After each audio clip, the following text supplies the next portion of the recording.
ऊर्जा लिखिए, kinetic energy, गतिज ऊर्जा लिखिए, काइनेटिक एनर्जी। इसमें लिखिए कि किसी वस्तु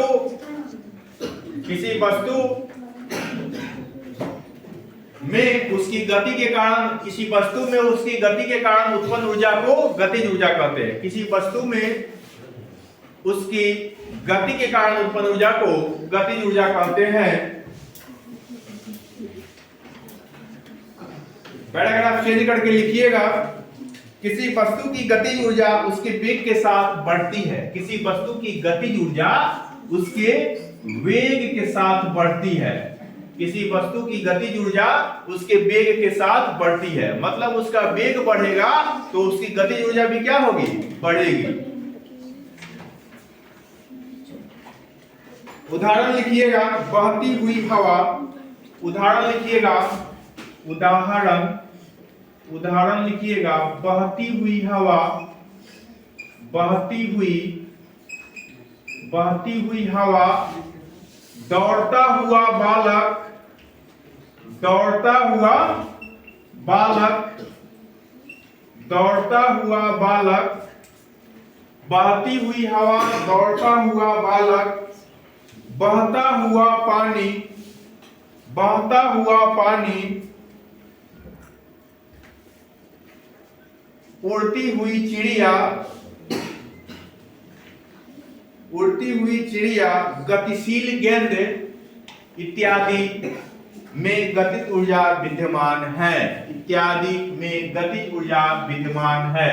अगला लिखिए, इसमें यांत्रिक ऊर्जा के अंतर्गत ही है स्थितिज ऊर्जा। स्थितिज ऊर्जा यहाँ देखेंगे, लिखेंगे स्थितिज ऊर्जा मतलब क्या हुआ, potential energy, potential energy, potential energy लिखिएगा, स्थितिज ऊर्जा, पोटेंशियल एनर्जी। इसमें एक चीज लिख लीजिए, काइनेटिक एनर्जी जहां लिखे हैं, इसको जब हम लोग इसको एक्सप्लेन करेंगे तो इसमें एक फॉर्मूला इसका आता है कि के ई का मतलब क्या हो गया, काइनेटिक एनर्जी बराबर होता है हाफ mv²। काइनेटिक एनर्जी बराबर क्या होता है, हाफ mv²। लिख लीजिएगा, काइनेटिक एनर्जी बराबर हाफ mv²। इसमें एक चीज और लिखे हैं, लिखिएगा कि किसी वस्तु की गतिज ऊर्जा उसके वेग के साथ बढ़ती है। इसको तो लिख ही लिया है, तो यहाँ पर लिखिएगा के ई बराबर, के ई का मतलब क्या हुआ, काइनेटिक एनर्जी बराबर हाफ mv²। m का मतलब क्या हुआ, मास, एंड v का मतलब क्या हुआ, वेलोसिटी, वेग, तो हाफ mv²। काइनेटिक एनर्जी बराबर हाफ mv²। काइनेटिक एनर्जी बराबर हाफ mv²। उसके बाद दूसरा लिखिए स्थितिज ऊर्जा। दूसरा लिखिए स्थितिज ऊर्जा, पोटेंशियल एनर्जी का डेफिनेशन लिखिए। पोटेंशियल एनर्जी का डेफिनेशन लिखिए। उसमें लिखना है, किसी ऊर्जा में उसकी स्थिति, किसी वस्तु में उसकी स्थिति, ऊर्जा नहीं वस्तु, किसी वस्तु में उसकी स्थिति या समरूपण के कारण,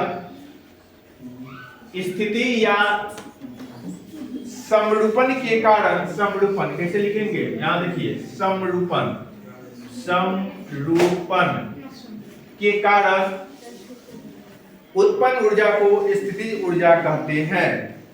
उत्पन्न ऊर्जा को स्थितिज ऊर्जा कहते हैं। हाँ, फिर से लिखिए, किसी वस्तु में उसकी स्थिति या, किसी वस्तु में उसकी स्थिति या समरूपण, यहां लिखे हैं, देखिए, समरूपण के कारण उत्पन्न ऊर्जा को स्थितिज ऊर्जा कहते हैं। स्थितिज ऊर्जा कहते हैं। पैराग्राफ चेंज करके लिखिए, इसे पढ़ाया पीई, पीई का मतलब क्या हुआ, पोटेंशियल एनर्जी, इसे पढ़ाया पीई या फाई से सूचित किया जाता है। ऐसे इसे पढ़ाया पीई या फाई से सूचित किया जाता है। इसे पढ़ाया पीई या फाई से सूचित किया जाता है। लिख लिए।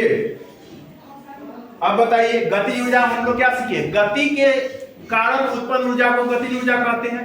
इसमें क्या सीखे, स्थिति या स्थितिज में बनी अवस्था के कारण उत्पन्न ऊर्जा को स्थितिज ऊर्जा कहते हैं, पोटेंशियल एनर्जी कहते हैं।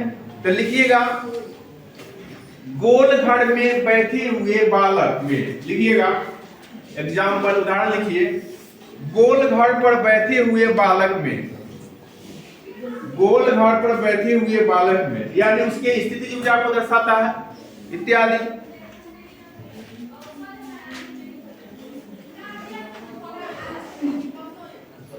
जिस प्रकार हम लोग इसको सीखे हैं काइनेटिक एनर्जी का फॉर्मूला, उसी प्रकार पोटेंशियल एनर्जी का भी फॉर्मूला होता है, पोटेंशियल एनर्जी का भी फॉर्मूला होता है जो यह है